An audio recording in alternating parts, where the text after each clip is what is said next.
saya akan share beberapa jenis makanan yang penting lah. Yang pertama sekali, kalau you ada sleep disk, okey, masalah saraf terkepit, okey, cuba nak sihatkan saraf tu, amalkan B complex, vitamin B yang banyak. Bukan banyak, banyak maksudnya overdose, bukan, maksudnya banyak jenis vitamin B. Jadi kita nak ambil satu-satu payah, ambil dalam bentuk B complex. B complex ni ada 8 jenis vitamin B. Okey, kita supply yang 8 jenis yang memang super-super, orang kata semula jadi, bebas 350 bahan kimia. Dan yang penting sekali, ada kajian yang menunjukkan penggunaan lama konsisten memang selamat, dan penyerapan dalam darah sangat-sangat tinggi. Okey, baik.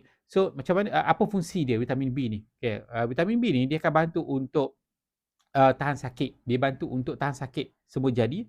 Dia bantu untuk aliran darah yang baik.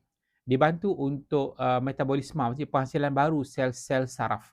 Okey, dan vitamin B ni dia ada banyak jenis vitamin B, dan ada sebahagian vitamin B ni adalah directly kerja dia untuk saraf. Yang lain ni akan bantu untuk betulkan sistem tubuh kita.